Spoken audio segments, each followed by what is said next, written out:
G'day mates, and welcome to the first edition of the Animal Dude. I'm Bruce, and today we're in the Australian outback end. Right, by the way, this is my assistant Ozzy. He doesn't say much, but he helps me when I'm in a pinch, and that's a lot, so it's all good. Anyways, we're here today at the Science Resource Center, and of the great many animals that we're looking at, we're looking at the great big crocodile. Right, a possum. Let's take a look.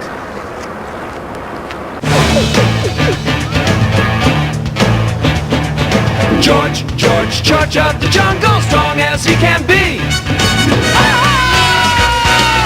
Watch out for that tree. G'day. Now, here we have George the possum. Possum are omnivores. This one, specifically, is the Virginian possum. They can range up to 43 inches long and they have 50 teeth. Now they're omnivores, and these nocturnal animals can be found in most of the eastern United States. And they like grapes. Right in there.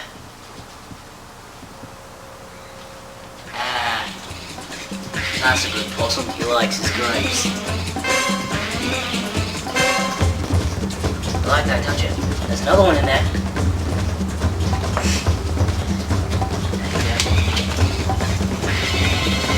You like them grapes?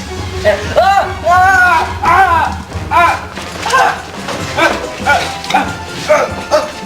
crikey!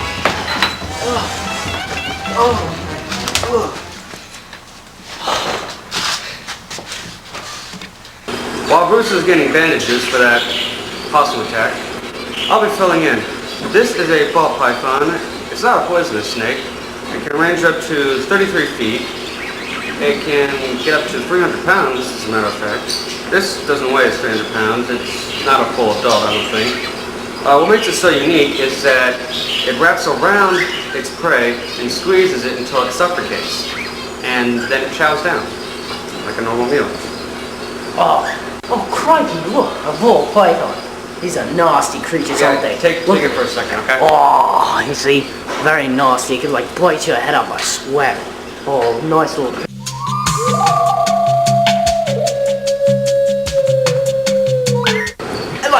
Go on, hey, wait, get this thing off me. Snap it. Okay, snap it. Hey. You alright?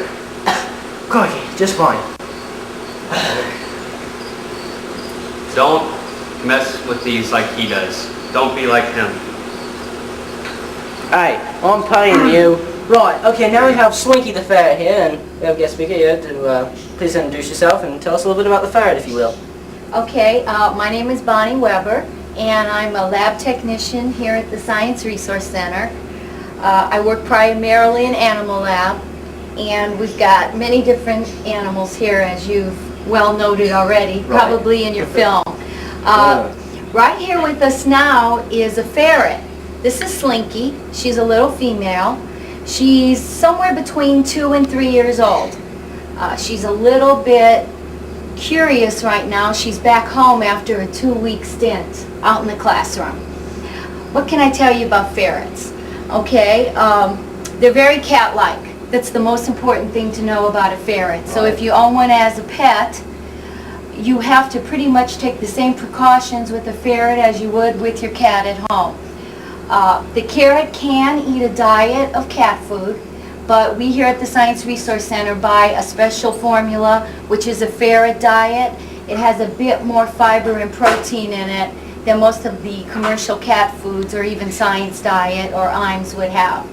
So what we do here is try to keep our animals at their peak, because they do, I wouldn't say they have a sedentary life at all here. The animals that check in and out of the classroom, we have to keep them as healthy as can be.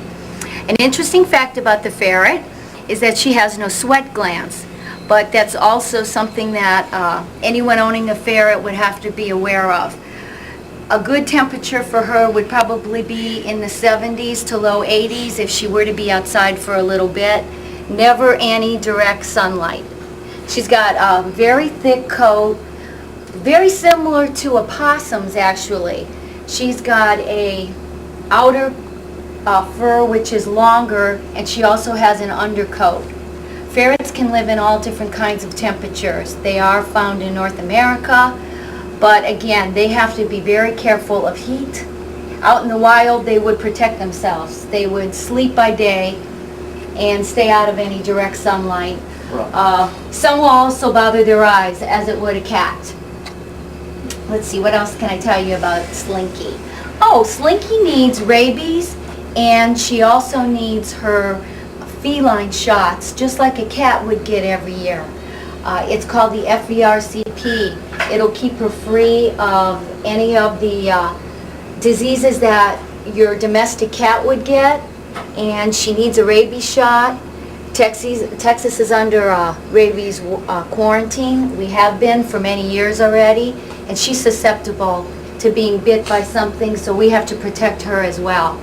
I also put advantage on Slinky, because with many of our furry critters, they could get a flea infestation, and we want to keep her free of fleas. If she would be biting at fleas, she could also get some of the diseases that fleas would cause on a cat. Do you have any questions? Oh, I think that pretty much covers it. That covers it? Okay. Wonder what happened to old Yellow to you, eh? Right.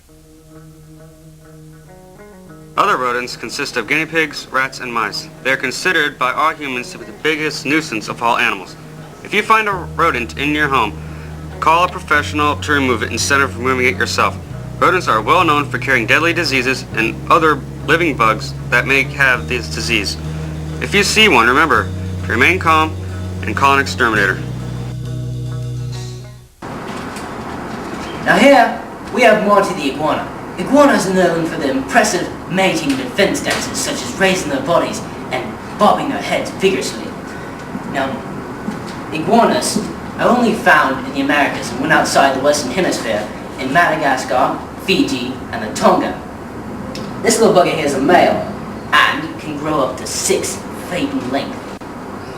Iguanas are also cold-blooded, so their bodies change temperature with the outside temperature. To warm up, they will sit in lights such as this, or out the actual sun, or to cool off, they'll go in the water and such. Now, also thing about all lizards is their skin does not grow when they grow. So, as you can see, this little bugger here is shedding. He's got all his little pieces of hair all white and everything. So, as the skin sheds off, it's replaced with new, larger, more expanded skin. Now this one here is basking in the sun and he likes to be petted. He also likes his greenery.